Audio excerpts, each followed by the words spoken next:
Vijayawada university మంచి భవిష్యత్తు కోసం తెలుగు విద్యార్థులు ఇష్టపడే యూనివర్సిటీ. కాల్ 9059052378 9059052379. నమస్తే, నేను Kavitha. Welcome to iDream social spotlight with కవిత.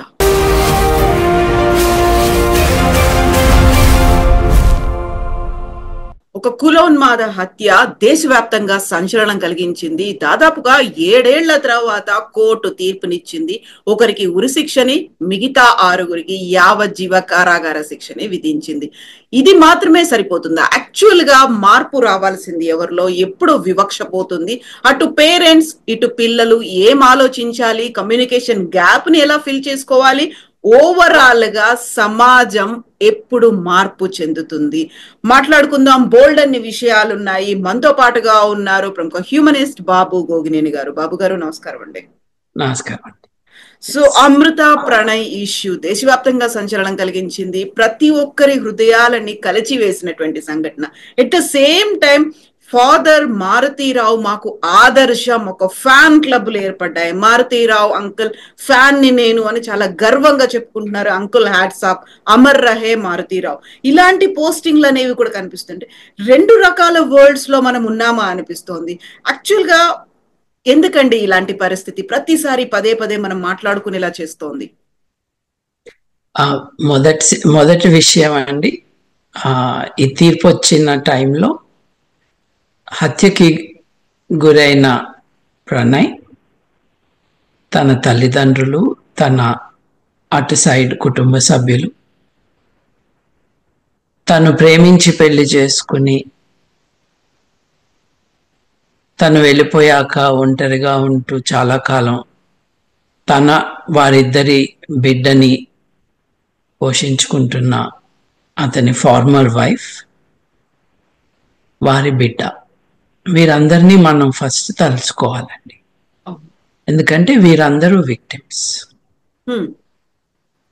మీరు సోషల్ మీడియా పోస్ట్ గురించి ప్రస్తావిస్తూ కొంతమంది ఎలా రాస్తున్నారో చెప్పారు. ప్రణయ్ తండ్రి ఒక ఇంటర్వ్యూలో తన బాధని చెప్పుకుంటూ ఉంటే ఆ వీడియో కింద నీ కొడుకు వల్ల నీకు కాదు నష్టం జరిగింది, మారుతీరావు గారి కుటుంబానికి అని, హంతకుడిని గారు అని, బాధితుల కుటుంబాన్ని నీవు అని. ఒకసారి గమనించండి వీరు రాసే పద్ధతి. ఒక ప్రవచనకారుడి గారి కూతురు గారు టీవీలో, యూట్యూబ్ ఛానల్స్లో యాక్టివ్గా డిస్కషన్స్ కండక్ట్ చేసే ఒక ఆవిడ, లవ్ గివ్ అంట చూడు ఎక్కడి దాకా వచ్చింది అనే అర్థం వచ్చేటట్టుగా, ఏది టెంపరరీ లవ్ అంట. మనం చంపేస్తే టెంపరరీయే కదా లవ్. ఎంతమందికి కష్టం తీసుకొచ్చింది అంటే అమృత అనే అమ్మాయే తప్పు చేసింది అని. ఏమి తప్పు చేసింది అని అంటే వీళ్ళందరి దృష్టిలో నిజంగా అమ్మాయి తన చాయిస్ని ఎక్సర్సైజ్ చేసిందని మాత్రమే కాదు, తన కులాన్ని వదిలేసి సమాజంలో తక్కువ కులం అనుకునే వ్యక్తిని పెళ్లి చేసుకుంది అన్నదే వీళ్ళ కోపం, అక్కసు, ద్వేషం. వీళ్ళందరూ కులోన్మాదులు. ఆ మాట చెప్పలేరు కాబట్టి ఓపెన్ గా చెప్తే, ముఖ్యంగా ప్రణయ్ అనే వ్యక్తి మాల కుటుంబానికి చెందినవాడు కాబట్టి రేపు ఎస్సీ ఎస్టీ అట్రాసిటీస్ కేసు వస్తుందేమో అని భయమేసి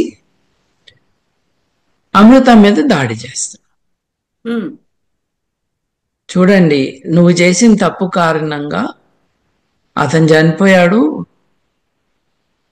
అతని తల్లిదండ్రులకి బిడ్డ లేకుండా పోయింది పరిస్థితి, నీకు భర్త లేకుండా అయింది, నీ నుదుటి బొట్టు చెరిగిపోయింది, నీ తల్లికి కూడా అదే, నీ తల్లికి కూడా అదే అయింది, ఆ బాబుకి తండ్రి లేకుండా. అంటే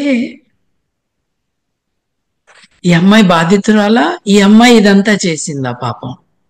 ఉమ్, నేనైతే ఇవాల్టి మాట కాదండి, ఎప్పుడైతే తన తండ్రి చేసినది తను కండెమ్ చేస్తూ స్ట్రిక్టెస్ట్ పనిష్మెంట్ తండ్రికి రావాలి అని కోరుకుందో, గట్టిగా నిలబడిందో, కుల సంఘాలన్నీ మీటింగులు పెట్టుకుని ఆయనకి జేజేలు చెప్తూ ఉన్నప్పుడు ఆ అమ్మాయి ప్రవర్తన చూసి, నేను బిడ్డ ఉంటే ఇట్లా ఉండాలి అని ఓపెన్ గా రాశాను. నేను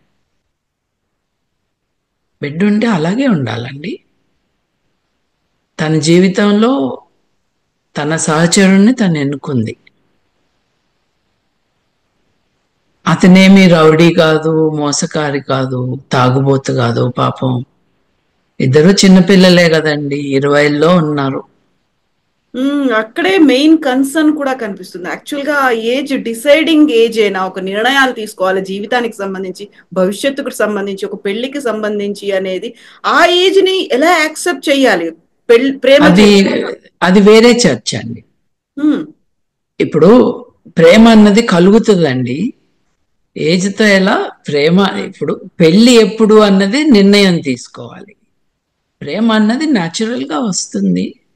ఉమ్, it is link to hormones, it is link to you liking someone. ఒక పర్సనాలిటీ, పర్సన్, వారి బాడీ, ఇవన్నీ కూడా they form inputs to your liking or disliking someone. అది వాస్తవం. ఉమ్, కాకపోతే ఎవరితో రెస్ట్ ఆఫ్ ద లైఫ్ గడపాలి అన్నది మెచ్యూరిటీతో వస్తుంది అని మామూలుగా అందరం అనుకుంటాం. అవును. కానీ ప్రధానమంత్రి, రాష్ట్రపతి ఎవరు ఉండాలి అని నిర్ణయించే ఎలక్షన్లలో ఓటు వేయటానికి వచ్చే ఏజ్ తర్వాతనే కదా పెళ్లికి అర్హత ఏజ్. అంటే దేశానికి నాయకులు ఎవరో నిర్ణయించవచ్చు, కానీ తన జీవిత భాగస్వామిని నిర్ణయించడానికి మాత్రం ఆ ఏజ్ సరిపోదా? తప్పులు జరుగుతాయి, ఒప్పులు జరుగుతాయి. వీళ్ళిద్దరి పెళ్లిలో ఇబ్బంది ఏమొచ్చింది? బయట వాళ్ళు చంపేశారు కదా పాపం. ఆ కుర్రాడిని చంపిన కారణంగా ఆ మ్యారేజ్ అంతమైంది. వాళ్ళిద్దరి మధ్య మనస్పర్ధలు కాదు. ఆమె కడుపులో వారి బిడ్డ ప్రాణం పోసుకుని ఉండగా చంపేశారు. సో బాధితులు ఎవరు, బాధితురాలు ఎవరు అన్నది మర్చిపోయి ఈ కులోన్మాదులంతా కూడా కులానికి వ్యతిరేకంగా, కులం యొక్క కట్టుబాట్లకి, ఆ నిచ్చెన మెట్ల సమాజంలో నిచ్చెనెక్కటానికి కురవాడు ప్రయత్నం చేశాడు అని ద్వేషంతో మాట్లాడుతున్నారు. అది we have to recognise the larger problem. వాళ్ళు బాగానే ఉన్నారండి, వాళ్ళు చక్కగా ఉన్నారు జంట. వాళ్ళు వీడియోస్ రిలీజ్ చేశారు. ఆ వీడియోస్ చూసి ఆ హంతకుడు తండ్రి కోపం వచ్చిందంట. ఎవరినైతే గారు గారు అని అందరూ సంబోధిస్తున్నారో, ఎవరైతే ఐఎస్ఐ ఏజెంట్లని ఎంగేజ్ చేసి తన అల్లుడిని చంపించాడో, ఎవరైతే సుపారీ కాంట్రాక్ట్ కిల్లింగ్ చేయించాడో అతన్ని గారు అని సంబోధించటం, అతన్ని చనిపోయినప్పుడు, అతను ఆత్మహత్య చేసుకున్నప్పుడు, అంకుల్ మీరు అమర్ రహే, తండ్రి ఎలా ఉండాలో మీరు చూపించారు, మీరు సింహం. ఇది మనకి ఏం చెప్తుందంటే, ఒక alarming snapshot of society మనకిస్తుంది. కొంతమంది చచ్చిపోయాడు కానీ పోతూ పోతూ అమ్మాయిని కూడా చంపేస్తే పోయేది. ఆ టైంలో అండి ప్రణయ్ చనిపోయిన తర్వాత తను క్యారీయింగ్, తన కోసమే హాస్పిటల్కి వెళ్ళారు అనుకున్నప్పుడు కూడా వినిపించినటువంటి ఇంకొక దుర్మార్గమైనటువంటి సజెషన్, వాదన అనుకోవాలో, అబోర్షన్ చేయించుకుంటే అయిపోతుంది కదా. ఆ తండ్రి అడిగింది అదే. తండ్రి మీద ఎట్లా అయితే హత్యా నేరం మోపారో, ఆ హత్యని ఎనేబుల్ చేసే సాంస్కృతిక వాతావరణం, ఇంక్లూడింగ్ నేను ఇప్పుడు చెప్పిన ఒక మాజీ ప్రవచనకారుడి కూతురు దగ్గర నుండి, టీవీ యూట్యూబ్ ఛానల్స్ లో ప్రోగ్రాములు చేసే ఆమె దగ్గర నుండి, ఈ మారుతీరావు ఫ్యాన్స్ అసోసియేషన్ వారు ఎవరైతే ఉన్నారో వారందరిపైన కూడా ఎస్సీ ఎస్టీ అట్రాసిటీస్ కేసు పెట్టాలి, పెట్టచ్చు కూడా. ప్రణయ్ యొక్క తల్లిదండ్రులు పూనుకుని ఆ పని చేయాలి. వాళ్ళు ఎంత అమృత అని అన్నా కూడా వాళ్ళు ఎవరిని అంటున్నారో చాలా క్లియర్గా తెలుస్తుంది. ఇది తెలివి అనుకుంటున్నారు వాళ్ళు.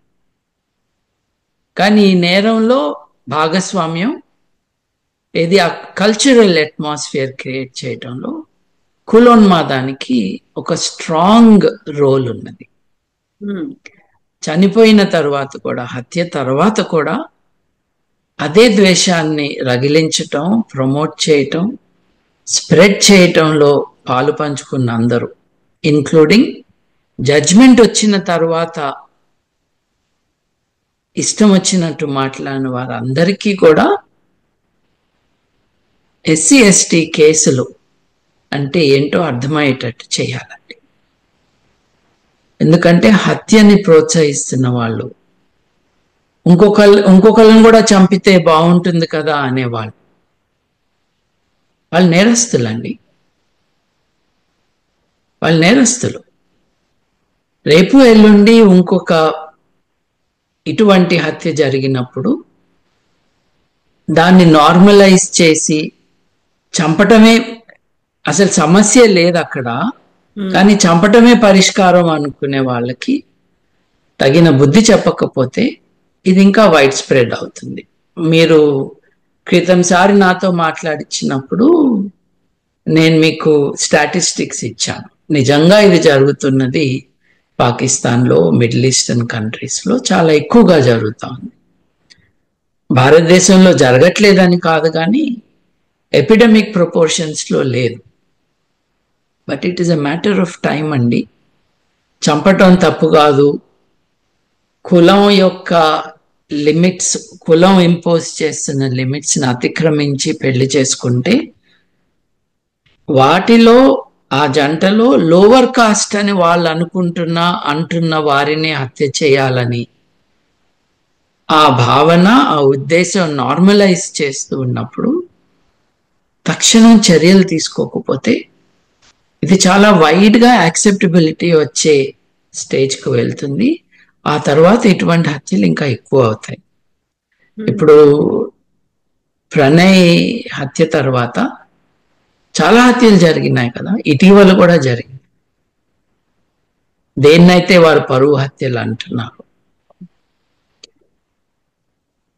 వాటికి కారణం నేను అనుకోవటం కులానికి వ్యతిరేకంగా ఒకప్పుడు ఉండే ఉద్యమాలు చచ్చుబడిపోవటం. అంతేకాకుండా రాజకీయ నాయకులు ఇప్పుడు కులాలని ప్రమోట్ చేసుకుంటూ కులాలని సామాజిక నేరంగా పరిగణించకుండా అది ఒక సామాజిక వర్గంగా పరిగణిస్తూ వారిని ఓటు బ్యాంక్స్గా మలుచుకుంటున్నారు చూడండి, అది కారణం. దీంట్లో తిలాపాపం తలా పిడికడు అన్నట్టుగా దీంట్లో అందరికీ భాగస్వామ్యం ఉందండి.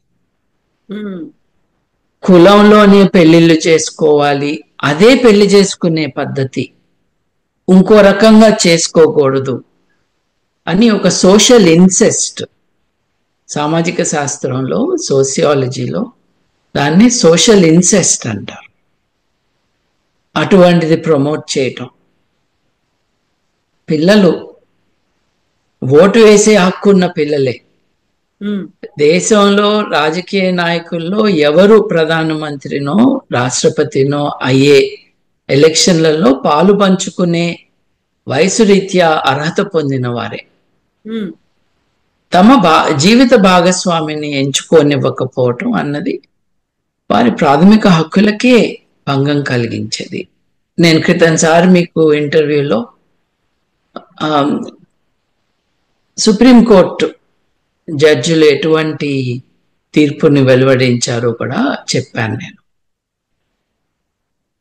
రేరెస్ట్ ఆఫ్ రేర్ కేసెస్గా ప్రతి so called honour killing, there is no honour in killing, but ప్రతి పరువు హత్యలో భాగస్వామ్యం ఉన్న వారందరికీ కూడా మరణశిక్షనే విధించాలి అని భారతదేశ సుప్రీంకోర్టు జడ్జిమెంట్. వాటన్నిటినీ ధిక్కరిస్తూ ఇవాళ ఇష్టం వచ్చినట్టు మాట్లాడుతున్న వాళ్ళని కంటెంప్ట్ ఆఫ్ కోర్టు కింద కూడా వాళ్ళని అదుపులోకి తీసుకోవాలి. హత్య ఆల్ రైట్ అంటము, హత్య కాకపోతే ఇంకేం చేస్తారు అనుకుంటున్నావు అని అడగటము, ధైర్యంగా సొంత పేర్లతో రాయటము, ఇది అనానిమస్ గా కాదు, దొంగ ఐడెంటిటీస్ కాదు. It is giving us a snapshot of a society which is rapidly going downhill. దీన్ని ఆపాలండి, దీన్ని గట్టిగా ఆపాలి. దానికి ఉద్యమించటానికి సమాజం పట్ల ఒక దృక్పథం ఉన్న ఆధునికులు చర్యలు తీసుకోవాలి. సో ఇక్కడ కేవలం కులం మాత్రమే కాకుండా ఆర్థికంగా రిచ్ గా వాళ్ళు ఉన్నారు, అలాంటి వాళ్ళని కావాలని వీళ్ళు పడేస్తున్నారు. రైస్ బ్యాగ్ల కోసం మతం మార్చుకున్నటువంటి వాళ్ళు చేస్తున్నటువంటి చర్యలు ఇవన్నీ కూడా సోషల్ మీడియాలో హత్య జరిగిన దగ్గర నుంచి నిన్న తీర్పు వచ్చిన తర్వాత కూడా సోషల్ మీడియాలో వచ్చినటువంటి జడ్జిమెంట్లు ఎలా చూడొచ్చు అంటారు దీన్ని? అంటే ఇది ప్రతిదీ కేస్ బై కేస్ చూడాలి. తర్వాత ఈ జనరల్ డిఫమేషన్, ఎవరైతే మతం మార్చుకుంటే అది రైస్ బ్యాగుల కోసం మార్చుకున్నారని ఒక జనరల్ డిఫమేషన్ చేస్తున్నారు చూడండి, దాన్ని అడ్రస్ చేసే ముందు కేస్ బై కేస్ కూడా మనం చూడాలి. ప్రణయ్ తల్లిదండ్రులు వారి వేష భాషలు గమనిస్తే ఓ బస్తాను 2 బస్తాల బియ్యం కోసం వాళ్ళు మారిన వాళ్ళుగా కనిపిస్తున్నారా? వాళ్ళ మతం ఏంటో నాకు తెలియదు, కానీ మారి ఉంటే దానికోసం మారి ఉంటారా? లేదు మీరు ఊరు బయట పడేస్తే మీరు ఊళ్ళోకి రావద్దు అని అంటే కొన్ని వందల సంవత్సరాల పాటు మీ నీడ కూడా మా ఇళ్ల పైన పడకూడదు అని అంటే మీరు మా ఇంక చూడకూడదు, మా కంచంలో మీరు తినకూడదు, మేము వాడే గ్లాసును మీరు ముట్టుకోకూడదు. 2 గ్లాసుల సిస్టమ్ తెలంగాణలో ఉంది. మీరు రోడ్ సైడ్ పూరి గుడిసెలో నడుపుతున్న హోటళ్లలో మీరు అణగదొక్కబడిన కులాలు, మాలా మాదిగా ఎస్సీ ఎస్టీకి చెందిన వారు చాయ్నో కాఫీనో తెచ్చుకోవాలి అని అంటే అక్కడ డబ్బులు అక్కడ పెట్టాలి. మీరు ఇచ్చిన డబ్బులు వాళ్ళు ముట్టుకోరు, మీరు అక్కడ టేబుల్ మీద పెట్టాలి. చూరులో ఒక గుంజ పైన ఉన్న గ్లాసు తెచ్చుకోవాలి, ఆ గ్లాసులో పైనుంచి పోస్తారు, తాగేసి గ్లాస్ కడిగేసి మళ్ళా పైన పెట్టేసి చూరులో వెళ్ళాలి. నువ్వు ఇదంతా చేసి రైస్ బ్యాగ్ అంటావేంటి? కనీసం రైస్ బ్యాగ్ కోసం మారారు అని అనుకుందాం. రైస్ బ్యాగ్ కోసం ఎవరు మారుతారండి? ఆకలితో ఉన్న వాళ్ళు మారుతారు. రైస్ బ్యాగ్ అంటే ఏంటి? లగ్జరీ ఐటమా? రైస్ అండి, మీరు కడుపుకు అన్నం తింటుంటే మీకు తెలుస్తుంది కదా. ఆకలితో ఉన్న వాళ్ళకి తినటానికి ఏదో ఇచ్చుంటారు. ఎందుకు నువ్వు ఇవ్వలేదు? అది నువ్వు వాళ్ళకు అందుబాటులో లేకుండా ఒక సామాజిక వ్యవస్థని క్రియేట్ చేసి వాళ్ళని ఊరు బయట వెలివేసి పెట్టావు కాబట్టి. అప్పుడు అది తప్పంటే ఎలా అండి? నిజంగా అది జరిగి ఉంటే, లేదు అది జరుగుతున్న ఏ ఎగ్జాంపుల్ తీసుకున్నా వివక్షని, ఇది ఎక్స్ట్రీమ్ వివక్షని ఇంప్లిమెంట్ చేస్తూ ఊళ్ళో ఎవరితోనూ ఉండకుండా చేసి ఊరు బయటకి తరిమేసిన వాళ్ళు మతం మారితే నువ్వు మనిషివే కాదు అని వెలివేసిన వ్యక్తి మతం మారితే నీకెందుకు బాధ కలుగుతుంది? అసలు నువ్వు నా వాడు కాదనే కదా నువ్వు వెలివేసింది. తర్వాత పంపటం ఏంటి? ఇది మొదటిది. మీరు రెండోది డబ్బు కోసం చేశారు. దేశవ్యాప్తంగా లవ్ జిహాద్ అని, లేకపోతే డబ్బు కోసం పెళ్లిళ్ళు చేసుకుంటున్నారని చెప్తున్నారండి. ఒక విషయం, భారతదేశం అంతా ఉన్న ఒక సామాజిక రుగ్మత కట్నం తీసుకోవటం కదండి. అగ్రవర్ణాలలో లేదా, అంటే అగ్రవర్ణాలని వారు అంటున్న డామినెంట్ కాస్ట్ లో కట్నం లేదా? డబ్బు కోసం కాదు, మీరు మీ మగపిల్లల్ని అప్పటిదాకా మీ పిల్లలు చూడని యువతులకిచ్చి పెళ్లి చేయాలని వ్యాపార లావాదేవీలాగా కట్నం గురించి మాట్లాడుకుని పెళ్లి చేస్తున్నారే. మీరెలా అంటారండి డబ్బు కోసం చేసుకుంటున్నారు అని? రెండో విషయం, డబ్బు కోసం చేసుకుని ఉంటే ప్రణయ్ అనే ఆయన ఈ అమ్మాయిని తీసుకుని రిలేటివ్లీ పువర్ హౌస్ లో ఎందుకుంటాడు? డబ్బే ముఖ్యం అనుకుంటే ఈ పాప ఎందుకు ఇల్లు వదిలేసి వెళ్ళిపోయింది? ఆ అబ్బాయితో ఉండటానికి, ఆ అబ్బాయి తల్లిదండ్రులతో ఉండటానికి. ఇక్కడ డబ్బు ఎక్కడొచ్చిందండి? లేదు, డబ్బు లేదు. నిజానికి ప్రేమనే కనిపిస్తుంది దీంట్లో. ఒకరినొకరు సంబరంగా చూసుకుంటున్న వీడియో చూస్తే ఆ కిరాతకుడికి వీళ్ళని చంపేయాలనిపించి ఎవరు చంపుతారు అని చూసుకుని ఐఎస్ఐ ఆపరేటివ్స్ కి డబ్బులు ఇచ్చి బీహార్ నుంచి ఉత్తర భారతదేశంలో డిఫరెంట్ స్టేట్స్ నుంచి మనుషులను రప్పించి లోకల్ పొలిటికల్ యాక్టివిస్ట్ ఒకరితో కోఆర్డినేట్ చేయించి హత్య చేయించాడు. ఇవన్నీ వాస్తవాలైతే రైస్ బ్యాగ్ అని, లేకపోతే డబ్బు కోసం చేశారని అనటం ప్రణయ్ గురించి, అమ్మాయి అమృత గురించి ఏమి చెప్పట్లేదు. ఇలా మాట్లాడుతున్న వాళ్ళు మనుషులు కాదు అని చెప్తుంది మనకి. ఎందుకంటే వీళ్ళ మనసులో కరడు కట్టుకుపోయిన ప్రెజుడిస్, ప్రివిలేజ్, ఈ కట్టుబాట్లు అంటాము. It's worse than that. కులం యొక్క కట్టుబాట్లని ఎవరో బ్రేక్ చేశారన్న కోపం. ఎందుకంటే వీళ్ళకి మనుషుల కంటే కులం ఎక్కువ కావాలండి. వీళ్ళు ఆధునిక భారతదేశంలో, మన రాజ్యాంగంలో, మన దేశం యొక్క ఉద్దేశం సమానత్వం, సౌభాతృత్వం. ఆ భాషలో ఆడవాళ్ళ ఇంక్లూజన్ లేదు, కానీ హ్యూమన్ సాలిడారిటీ ఉండేటట్టుగా, అందరికీ న్యాయం చేకూరేటట్టుగా ఉండే దేశం మనం నిర్మించుకుంటాము. అదే మన దేశం యొక్క ఉద్దేశం అని రాజ్యాంగంలో రాసుకున్నాం. వీళ్ళు మిస్ఫిట్స్ కదండి. ఇట్లా మాట్లాడుతూ ఇట్లా ఆలోచిస్తున్న వారు, వారికి ఎడ్యుకేషన్ ఇవ్వాలి. ఏంటంటే తరతరాలుగా వస్తూ చిన్నప్పుడు, ఇప్పుడు మనం క్రితంసారి మాట్లాడుకున్నప్పుడు నానమ్మ సంతోషం కోసం హత్య చేసిన మనవాళ్ళ గురించి మనం చూసాం. సొంత అక్క భర్తని. రైట్. అంటే దాని అర్థం ఏంటి? చిన్నప్పటి నుండి తాతలు, అమ్మమ్మలు, నానమ్మల దగ్గర లేదు తల్లిదండ్రుల దగ్గర ఇటువంటి నేర్చుకుంటున్నాం. స్కూల్లో కొంచెం కౌంటర్ బ్యాలెన్స్ అవుతుంది. స్కూల్స్ ఐడియల్ కాకపోయినా ఆ వివక్ష ఆ లెవెల్లో స్కూల్స్లో ఉండదు. ఒకరినొకరు కలవటం, ఒకరితో ఒకరు మాట్లాడుకోవటం జరుగుతుంది కదా. అందుకే యూనిఫామ్ సిస్టమ్ అనేది కూడా వచ్చిన తర్వాత కరెక్ట్, హెచ్చు తగ్గులు లేకుండా, ఎక్కువ తక్కువ అనేది లేకుండా. మా తాతగారండి లాయర్. ఆయన మద్రాస్ హైకోర్టు గుంటూరులో ప్రాక్టీస్ చేసేవారు. ఆయన కొలీగ్స్ భారతదేశ స్వాతంత్రానికి ముందు స్కూల్ పెట్టి స్కూల్లో అన్ని కులాల వారిని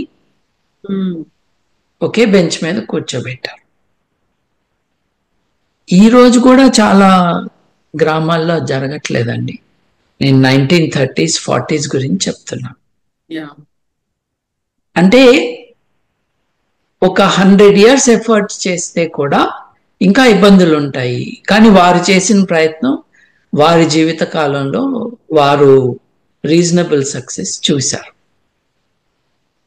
ఎంతో మంది ఆయన పేరు వాళ్ళ బిడ్డలకు పెట్టుకున్నారు.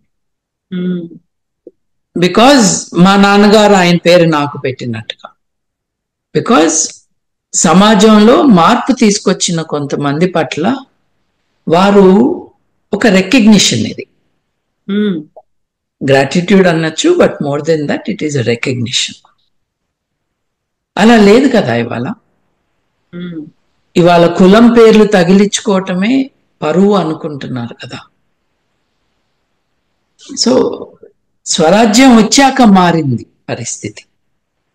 రాజకీయము, కులము, మతము కలిసిపోయిన కారణంగా ఈ నెగటివ్ టెండెన్సీస్ మనకు కనిపిస్తా ఉన్నాయి.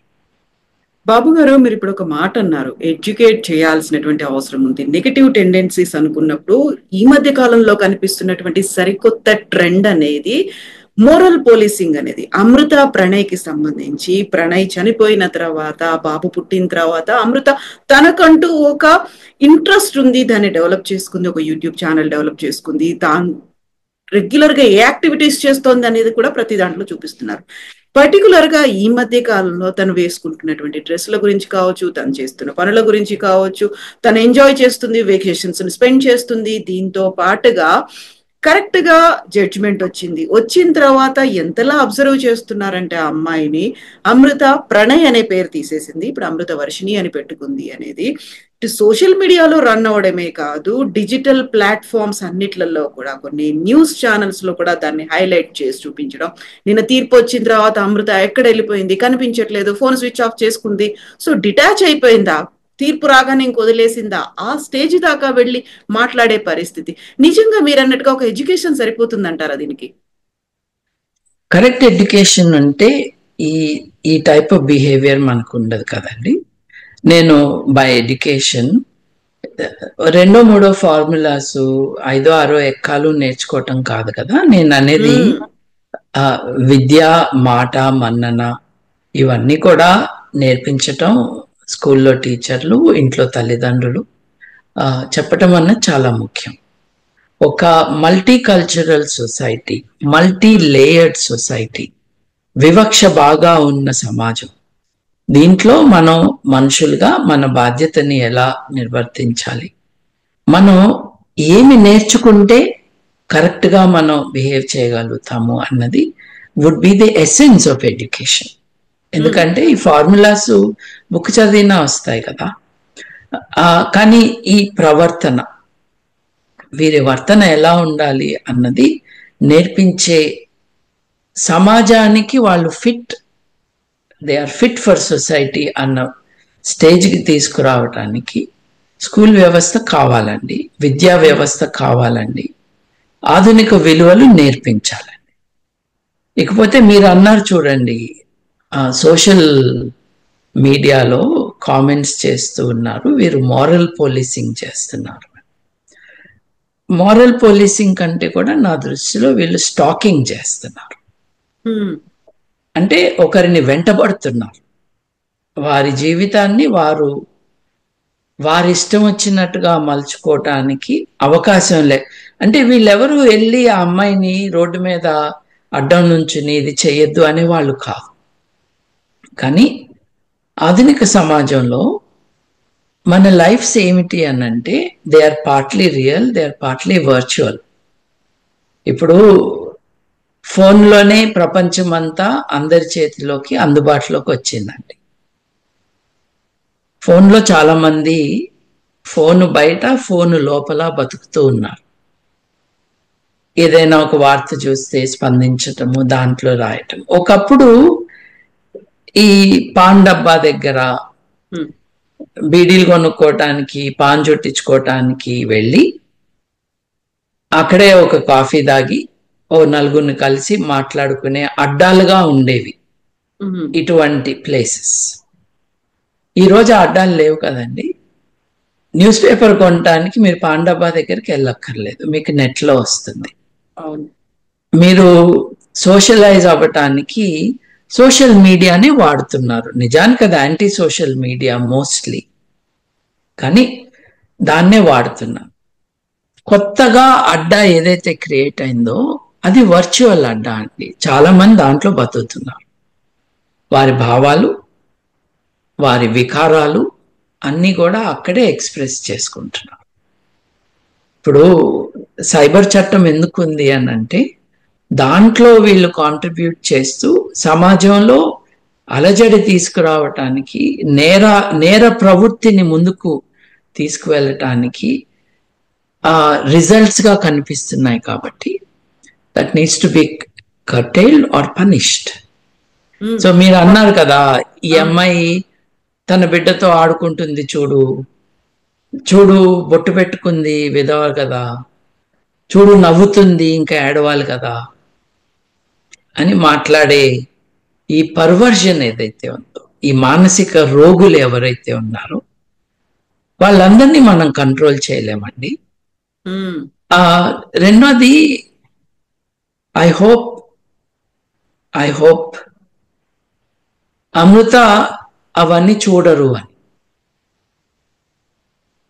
ఇప్పుడు ఆకతాయిలు, మానసిక రోగులు, ఇష్టం వచ్చినట్టు మాట్లాడేవారు, వీరందరూ తమ పైత్యాన్ని బయట పెట్టుకుంటుండంటే నా గురించి వేరే వారు ఏమనుకుంటున్నారు అన్న కుతూహలం లేదు, సంబరం విక్టిమ్స్కి ఉండదు కదండి.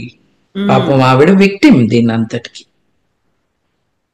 ఇప్పుడు నా పర్సనల్ హ్యాబిట్ అండి,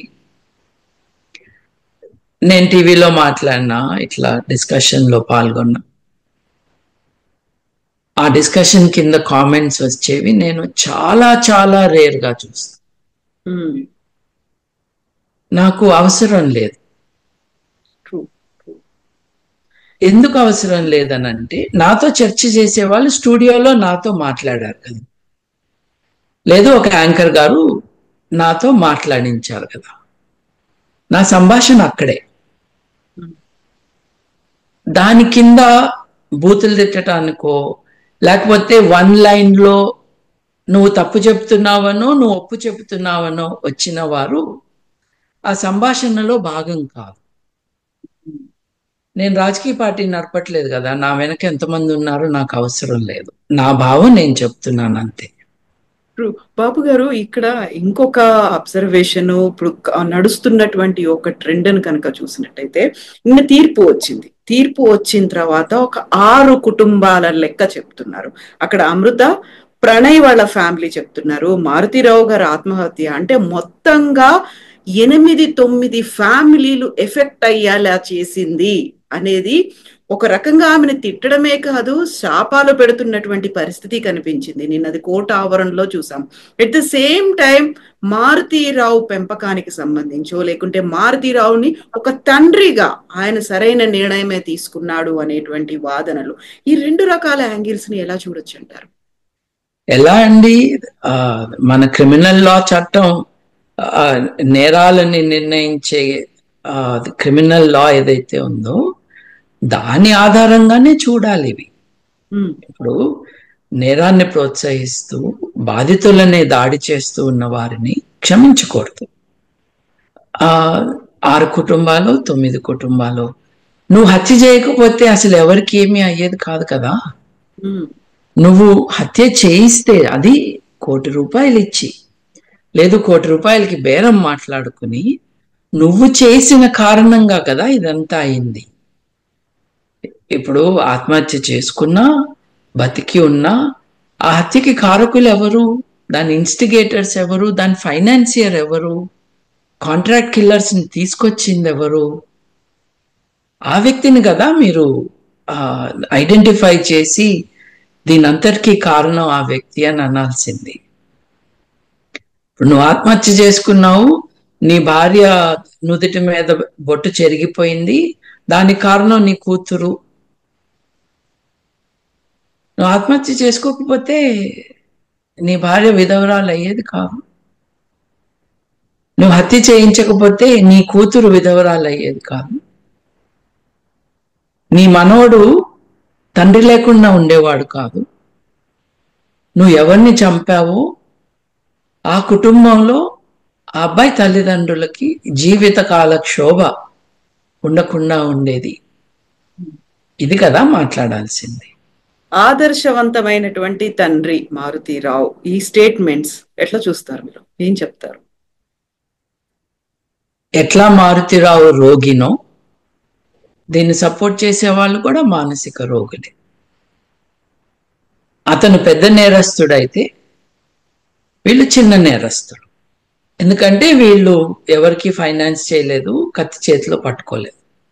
అతను చేతికి రక్తం అంటకుండా డబ్బులున్నాయి కాబట్టి ఎవరికో డబ్బులు ఇచ్చి చేయించాడు.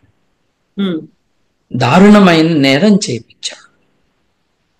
ఎటువంటి నేరం అంటే మరణశిక్ష విధించింది కోర్టు ఈ దేశ చట్ట ప్రకారం. అంతటి నేరం చేశాడు. అతన్ని గొప్పవాడు అని అంటే ఒక టెర్రరిస్ట్ని గొప్పవాడని గుడి కడతాను అంటే ఎట్లా ఉంటుందో, కాశ్మీర్లో హత్యలు చేస్తున్న వాళ్ళకి సపోర్టుగా ర్యాలీలు తీస్తున్నప్పుడు వారిపైన ఎటువంటి చర్యలు తీసుకుంటా ఉంటుందో భారతదేశ ప్రభుత్వం, అలాగే వీళ్ళపైన కూడా తీసుకోవాలి. పిల్ల ప్రేమ కథ అనుకున్నప్పుడు అమృత ప్రణయ్లది, అక్కడ తండ్రి ప్రేమను కూడా చూడాల్సినటువంటి అవసరం ఉంది కదా. చిన్నప్పటి నుంచి పెంచారు, పెద్ద చేశారు, వాళ్ళకి కావలసినవన్నీ చేశారు, వాళ్ళ మీదే ఆశలు పెట్టుకున్నారు, భవిష్యత్ అంతా వాళ్లే అనుకున్నారు. ఆ టైంలో అక్కడ పెంచినటువంటి తల్లిదండ్రుల్లో లేకుంటే ఆ కుటుంబానో కాదని ఇంకొకరి దగ్గరికి వెళ్తున్నారు. తండ్రి ప్రేమను ఎందుకు అర్థం చేసుకోలేకపోతున్నారు? ఆయన పడ్డ మానసిక ఆవేదన ఉంటుంది, ఒక సంఘర్షణ అనేది ఉంటుంది, దాన్ని ఎందుకు పట్టించుకోవట్లేదు అనే ప్రశ్న వస్తుందండి. అంటే ప్రేమ అంటే ఏంటో అర్థం కానప్పుడు ఇటువంటివన్నీ వస్తూ ఉంటాయి. మన బిడ్డలు మన ఆస్తిగా, మన బిడ్డలు మన కేర్లో ఉన్న చిన్నప్పుడు లిటిల్ హ్యూమన్ బీయింగ్స్. వారు పెరుగుతున్న కొద్దీ వారి పర్సనాలిటీ వాళ్ళు డెవలప్ చేసుకుంటారు. ఆ పర్సనాలిటీని షేప్ చేయటమే తల్లిదండ్రులుగా మన బాధ్యత. వారికి మంచి చెడు విచక్షణ నేర్పించడం, నిజం అబద్ధం ఎలా తేల్చుకోవాలో చెప్పటం. ఇప్పుడు స్కూల్లో పద్యాలు నోటుకొచ్చేటట్టు నేర్పించటాలు, ఫార్ములాస్ నేర్పించటాలు, పొద్దున్న 4ంటికి నిద్ర లేపి స్పోర్ట్స్ కూడా లేకుండా రాత్రి 10 వరకు పాఠాలు చెప్పించి ఐఐటిలోకి పంపించటాలు పేరెంటింగ్లో భాగం కాదు. పేరెంటింగ్లో భాగం పిల్లలకి మంచి విలువలు వచ్చేటట్టుగా చేయటం. ఆ పాప ఏం చేసిందండి? ఆ పాప ఎవరినో ప్రేమించిందండి. ప్రేమ అన్నది చెడ్డది కాదు కదా. ఓకే, ఆ పార్ట్నర్ కరెక్ట్ కాదు, ఇంకో పార్ట్నర్ కరెక్ట్ అని తల్లిదండ్రులు భావించవచ్చు. భావించటంలో తప్పులేదు. ఎందుకంటే పిల్లల్ని స్కూల్కి పంపిస్తారు, రోజు పిల్లలతో సంభాషించి వాళ్ళ ఎక్స్పీరియన్సెస్ ఏంటి, ఎలా ఉంటే బాగుంటుంది, ఎలా ఉండకపోవటం కరెక్ట్, వారి చాయిసెస్ ఏంటి అని తల్లిదండ్రులు are a part of that choice and decision making. 10వ తరగతికి ముందే తమ కూతురు ఎవరినో లవ్ చేస్తున్నాను అంటే obviously it is under age love. దానికి అర్థం హత్య కాదు చేయాల్సింది. దానికి అర్థం you talk to the person, you educate the person, you educate the other person. మీకు ఒకటి చెప్తాను. గాంధీ గారు వైశ్యుడు. ఆయన కులాన్ని వదిలేశారు కానీ వర్ణం కరెక్టే అని చెప్పారు ఆయన. గాంధీ గారు ఆశ్రమంలో, మళ్ళీ గుర్తు చేస్తున్నాను, మారుతీరావు లాగానే ఆయన కూడా వైశ్య కుటుంబంలో పెరిగారు. ఆయన తండ్రి చాలా ధనవంతుడు. పోర్బందర్ రాజ్యానికి ఆయన ప్రధానమంత్రి. గాంధీ గారి ఆశ్రమంలో గాంధీ గారి అబ్బాయి, అదే ఆశ్రమంలో బ్రాహ్మణుడైన భారతదేశానికి ప్రప్రథమ ఆఖరి భారతీయ గవర్నర్ జనరల్ అయిన రాజగోపాలాచారి కూతురు. ఇద్దరు ఒకరినొకరు అక్కడ చూసుకున్నారు. దేవదాస్ గాంధీ, గాంధీ గారు అబ్బాయి పేరు. వీరిద్దరూ మాకు ప్రేమ కలిగింది, మేము పెళ్లి చేసుకుంటాము అన్నారు. గాంధీ గారు చట్ మన కులం వేరు వాళ్ళ కులం వేరు అని అనలేదు, రాజగోపాలాచారి అనలేదు. గాంధీ గారు ఏమన్నారంటే మీది ఇన్ఫాచ్యుయేషన్ అయి ఉండొచ్చు, ఒక 5 ఏళ్ళు ఆగండి అన్నారు. వాళ్ళు నిజంగా 5 ఏళ్ళు ఆగి తల్లిదండ్రుల అంటే రాజగోపాలాచారి భార్య ఎప్పుడో చనిపోయింది, తండ్రి గాంధీ గారి ఆశీస్సులు, రాజాజీ గాంధీ గారి ఆశీస్సులతోనే వాళ్ళు పెళ్లి చేసుకున్నారు. దెర్ ఈస్ అన్ ఇన్పుట్, తప్పకుండా తల్లిదండ్రులకి ఇన్పుట్ ఉండాలి ఈ చాయిసెస్ లో. అది ఇంపోజిషన్ కాదు, తామే నేరస్తులుగా మారే రోల్ తీసుకోకూడదు. ఓకే, కోపం వచ్చింది, నువ్వు మా మాట వినట్లేదు, దీని కారణంగా నువ్వే జీవితంలో ముందు ముందు కష్టాలకి లోనవుతావు, అది మాకు ఇష్టం లేదు కాబట్టి నీ కోసం మేము వద్దంటున్నాము. మా కోసం వద్దనట్లేదు, నీ కోసం వద్దంటున్నాం, నీ ఫ్యూచర్ పాడవుతుందని అంటున్నాం. చూడు, నువ్వు చదువుకున్నావు, ఆ వ్యక్తి చదువుకోలేదు, నువ్వు రేపు ఉద్యోగానికి వెళ్తావు, ఆ వ్యక్తికి ఉద్యోగం ఉండదు. మీ ఇద్దరి మధ్యన ఈ గ్యాప్ ఏదైతే ఉందో అది చాలా కష్టం అవుతుంది. ఎందుకంటే ఫ్రెండ్స్ గా ఉండటం వేరు, marriage and establishing a family and having children is a different. ఇప్పుడు ఇద్దరు మిత్రులు విడిపోతే there will be emotional hurt. పెళ్ళప్పుడు, పెళ్లి తర్వాత ఆస్తుల విభజన జరగాలి, పిల్లల బాగోగుల విషయంలో ఎవరి బాధ్యత ఏంటో తెలుసుకోవాలి. అంటే మ్యారేజ్ అన్న ఇన్స్టిట్యూషన్లోకి మీరు ఎంటర్ అవుతున్నప్పుడు not only love but other things also come in. ఈ అదర్ థింగ్స్ అన్నవి ఒక్కొక్కసారి లవ్ ని డ్యామేజ్ కూడా చేస్తాయి. కాబట్టి మనం జాగ్రత్తగా ఆలోచించుకుందామమ్మా, ఇద్దరం కలిసి మాట్లాడుకుందాం. ఇప్పుడు అబ్బాయి గాని అమ్మాయి గాని ఇద్దరిలో ఎవరు శత్రువులు కాదు, మనం కలిసి let us discuss and decide అని చేసి ఉండొచ్చు కదా. అలా చెయ్యాలి కదా. పిల్లలు ఎందుకు తప్పు చేయరండి, చేస్తారు. మీరేం చేశారు, మీ పిల్లలకి జ్ఞానం రావాలి, విచక్షణ రావాలి అని పెంచి స్కూలుకు పంపించి విద్య నేర్పించి సమాజం కోసం రెడీ చేశారు. ఆ నేర్చుకున్న రిలేటివ్ మెచ్యూరిటీతోనే వారు ఒక నిర్ణయం తీసుకుంటున్నారు. అది తప్పు కాకుండా చూసే బాధ్యత తల్లిదండ్రులకు ఉంటుంది. అని హత్యలు చేసే వరకు, లేకపోతే వెలివేయటం వరకు, అసలు నీకు ఆస్తినే ఇవ్వం పో అని పనిష్ చేస్తామనే వరకు రావటం అన్నది ఆశ్చర్యం. ఇప్పుడు ప్రేమ లేని కారణంగా పిల్లల్ని కంట్రోల్ చేస్తున్నాం. ప్రేమ ఉన్న వాళ్ళు తమ బిడ్డల్ని అపురూపంగా చూసుకుంటారు, తప్పులు చేయకుండా హెల్ప్ చేసే ప్రయత్నం చేస్తారు. ప్రేమ అంటే అదే కదా, ఒక బాధ్యత. ఎగ్జాక్ట్లీ. ఇప్పుడు ప్రేమ లేని కారణంగా కంట్రోల్ చేస్తున్నారు అనుకున్నప్పుడు అమృత ప్రణయ్ ఇష్యూ సంబంధించి ప్రణయ్ హత్య తర్వాత ఎన్నైతే కథనాలు వచ్చాయో, డాక్యుమెంటరీలు కూడా అన్నీ వచ్చాయి. యాక్చువల్ గా what is good, what is bad అనేది, పిల్ల ప్రేమ, సైకాలజీలు, సమాజం, వివక్ష, వీటన్నిటి గురించి కూడా మాట్లాడుకునేటువంటి ఒక పెద్ద చర్చ జరిగినప్పుడు సినిమాలు కూడా వచ్చాయి. తండ్రికి సంబంధించినటువంటి ప్రేమను చూడాలి అనేది అక్కడ ఒక రకమైనటువంటి క్లియర్ డివిజన్ లాగా కనిపిస్తుంది. ఎస్, వీళ్ళు తప్పు, ఇది కరెక్ట్, ఈయన చేసిందే కరెక్ట్ అనేటువంటి వాదనలు, దానికి సంబంధించి కొన్ని ఎవిడెన్సెస్ ని, సైకాలజీని, సమాజాన్ని అంతా చూపించి అక్కడ ప్రేమని, ఏ ప్రేమను చూడాలి, ఈ పిల్ల ప్రేమను చూడాలా, తండ్రి ప్రేమను చూడాలా, ఈ రకమైనటువంటి చర్చ యాక్చువల్ గా ఏం జరగాలి? ప్రాబ్లం ఎక్కడ వచ్చిందంటే అండి, దాన్ని ప్రేమ అనటంలో వచ్చింది ప్రాబ్లం. ఇప్పుడు చాలా మంది సినిమా వాళ్ళు, మీరు డాక్యుమెంటరీస్ అన్నారు, సినిమానే తీశారుగా, మర్డర్ సినిమా.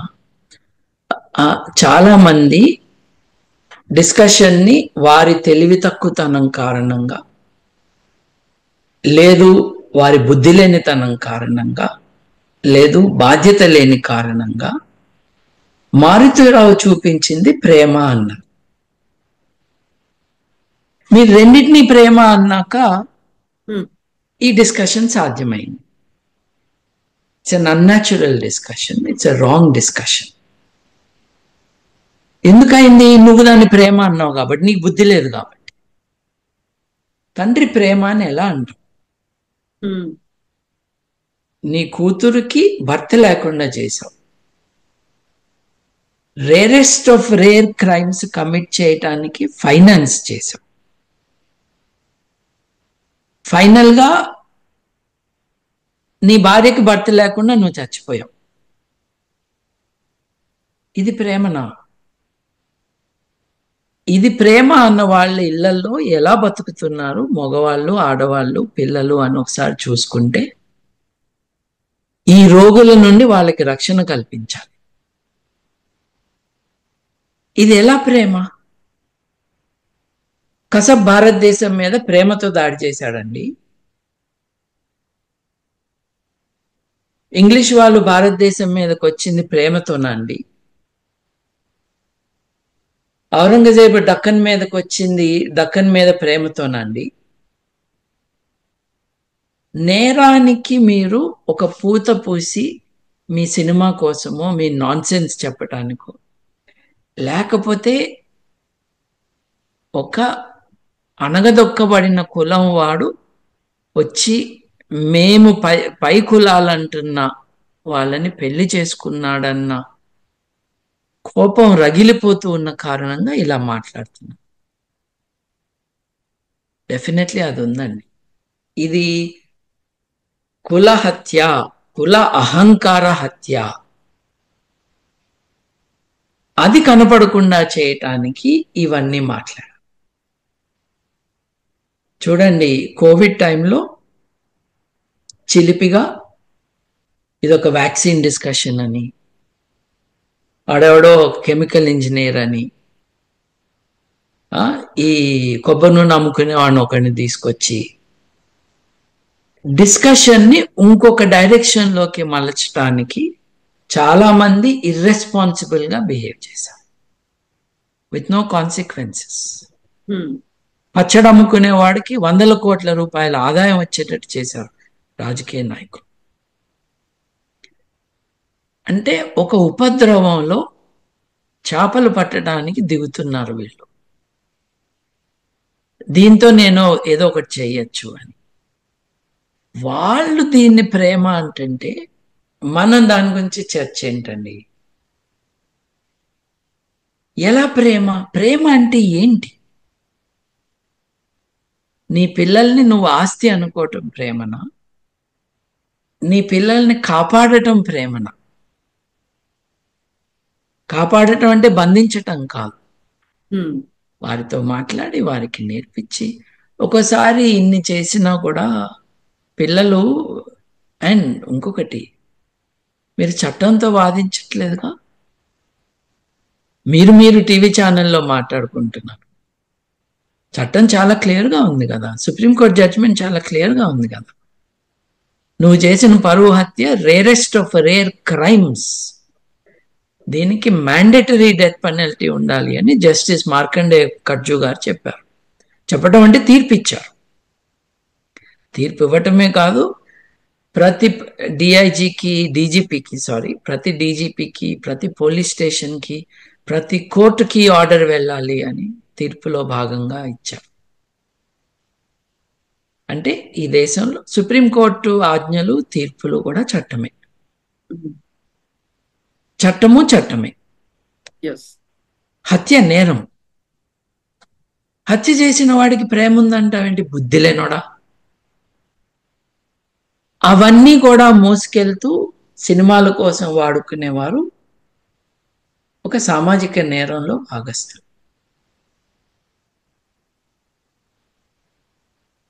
ఎస్ బాబు గారు, థ్యాంక్ యూ సో మచ్ అండి. మళ్ళీ ఒక కంక్లూడింగ్ పాయింట్ చెప్పుకోవాలి అంటే ఇలాంటివి జరగకుండా ఉండాలి. ఊరి సరైందే, కాకపోతే ఇంతకు మించినటువంటి చర్యలు తీసుకోవాల్సినటువంటి అవసరం ఉంది. ఇంకోసారి జరగకుండా చూడాలి. ఇలాంటివన్నీ వినిపిస్తూనే ఉంటాయి. నిజంగా మీరు చెప్పినట్టుగా ఎస్ అండి. ఒక్క విషయం అండి, నేను మానవవాదిని. నేను మానవ హక్కుల గురించి ఆలోచన అందరము చేయాలి అనేవాడు. ఆధునిక పద్ధతులలోనే శిక్షలు ఉండాలి అని నమ్మేవాడు. ప్రపంచంలో మెజారిటీ దేశాల్లో ఇవాళ మరణ శిక్ష అమలులో లేదు.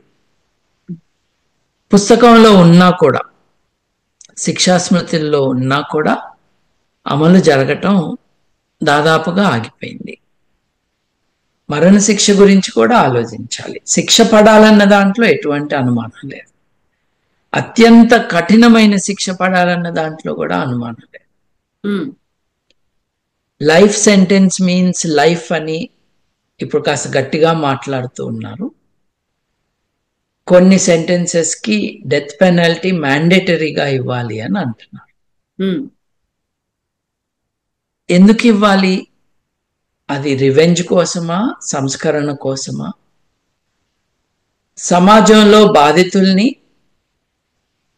రక్షించటం కోసమా, వారికి న్యాయం చేయటం కోసమా, ముందు ముందు ఇటువంటి నేరాలు జరగకుండా ఉండటానికి విధిస్తున్న శిక్షల అన్న విషయంలో మళ్ళీ ఒక మోడర్న్ డిస్కషన్, డిబేటు ఉండటం అవసరమని భావించే వాళ్ళల్లో నేను ఒక. డెఫినెట్ గా అండి. ఎందుకంటే ఇప్పుడు నిన్న ఉరి శిక్ష విధించిన తర్వాత చాలా మంది ఉరి సరైందే, జరగాల్సిందే, ఇంకా ఏంటి బహిరంగంగా ఉరి తీయండి, అందరూ చూసేలా ఉరి తీయండి, సో దట్ అందరికి బుద్ధి వస్తుంది, ఇలాంటి తప్పులు మళ్ళీ జరగకుండా ఉంటాయి అనేటువంటి వాదన కూడా వినిపించింది. కాబట్టి ఇట్లా మాట్లాడే వాళ్ళు ఆదివారం కోడి తీసుకొచ్చి మెడ కొయ్యమంటే కొయ్యరండి. వీళ్ళు మళ్ళీ షాపుకి వెళ్ళి తెచ్చుకుంటారు కోడిని. నోటికొచ్చింది మాట్లాడే ఉన్మాదం, అనాలోచితంగా మాట్లాడే జనాలు ఎక్కువైపోతున్నారు. బహిరంగంగా ఉరి తీయటాలు, రాళ్ళు పెట్టి కొట్టటాలు ఇట్లాంటివి మధ్యప్రాచ్య దేశాల్లో, సౌదీ అరేబియాలో కానీ, యెమెన్లో కానీ, ఇరాన్లో కానీ జరుగుతూనే ఉన్నాయిగా. క్రికెట్ మ్యాచ్లు చూసి తరించే మీకు బహిరంగంగా ఒక మనిషిని చంపుతుంటే చూసేటటువంటి హృదయం, మనసు, ధైర్యం ఉంటుందండి. నోటికొచ్చిన మాటలు అనాలోచితంగా మాట్లాడటం. బహిరంగంగా పెడితే టికెట్ కొనుక్కుని వస్తావా? బుద్ధి లేనోడా. శిక్ష పడాలి అంటాం వరకు కరెక్ట్. ఎటువంటి శిక్ష అన్నది మానసిక శాస్త్రవేత్తలు, న్యాయ కోవిదులు, పోలీసు వ్యవస్థ వీరందరూ కలిసి విద్యా వ్యవస్థలో ఏది ఎడ్యుకేటింగ్ ద పీపుల్ యాక్టివిటీస్లో ఉన్నవారు వీరందరినీ ఇన్వాల్వ్ చేసి కరెక్ట్ శిక్ష ఏంటి అన్నది నిర్ణయించుకోవాలి. మన దేశంలో ఆల్రెడీ నిర్ణయం అయింది. నేను అనేది ఏంటంటే దాన్ని కూడా ఆలోచించుకోవచ్చు. ఎందుకంటే నేనేమంటున్నాను, ఇట్లా మాట్లాడే వాళ్ళందరూ కూడా నేరస్తులే అంటున్నాను. వాళ్ళని ఉరిదీయమంటలేదు నేను. వాళ్ళకి బుద్ధి చెప్పాలి అంట. ఎందుకంటే శిక్షలు సమాజాన్ని సేఫర్గా ఉండేటట్టుగా, బెటర్గా ఉండేటట్టుగా మార్చడానికి ఉపయోగించుకోవాలి, ప్రతీకారానికి కాదు.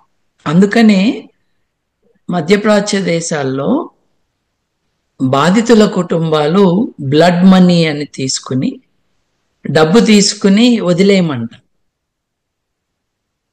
మన దేశంలో కామన్ లాలో అది జరగదు. ఎందుకంటే నేరం రాజ్యానికి వ్యతిరేకంగా జరుగుతుంది. బాధితులు నిర్ణయించరు ఎటువంటి శిక్ష ఉండాలి అని. అంటే డీపర్సనలైజ్ చేసి న్యాయం అందరికీ జరగాలి. తప్పు చేసిన వాళ్ళకి న్యాయం జరగాలి, తప్పకుండా జరగాలి. ఆ న్యాయం శిక్ష రూపంలో జరగాలి.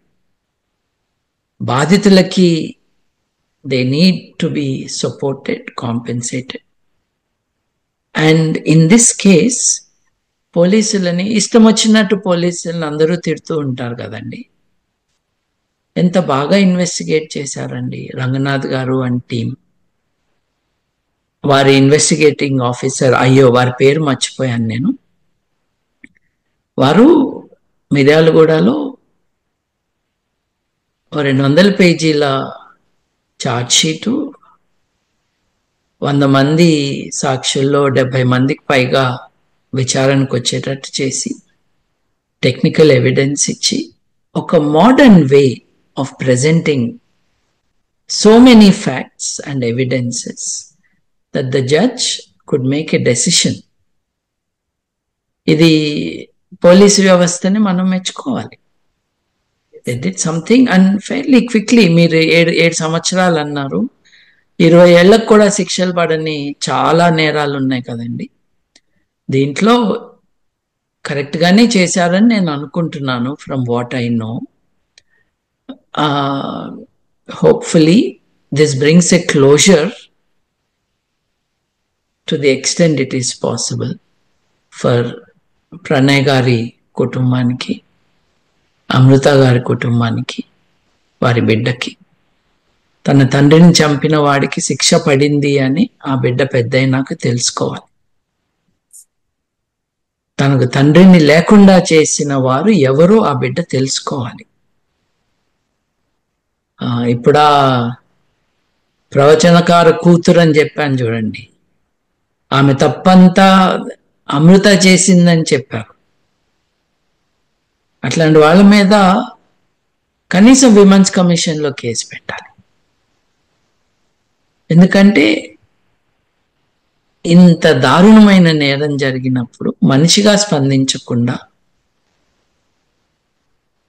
మరణశిక్ష పడిన వాడి కులం ఏంటి, వాడి పేరులో ఏం కులం తోకుంది, నా కులం ఏంటి, వాడికి పడితే తప్పు కదా, నా కులం వాడు కదా అని ఆలోచించే వాళ్ళు కూడా మనకు కనిపిస్తున్నారు. అంత దిగజారిపోయింది మన సమాజం, మానవ విలువలకి అంత దూరంగా ఉంది. ఒక్కసారి అందరూ మేల్కోవాలి. Because we don't want to become like Iran, Iraq, Saudi Arabia, where justice is not as civilized as it is in our country. Yes. ప్రజల సహకారంతో మనం ఆ దేశాల్లాగా మారిపోయే ప్రమాదం ఉంది. So that is my input into this question. Yes, Babu Garu, thank you so much and we will talk more on other issues and thank you so much.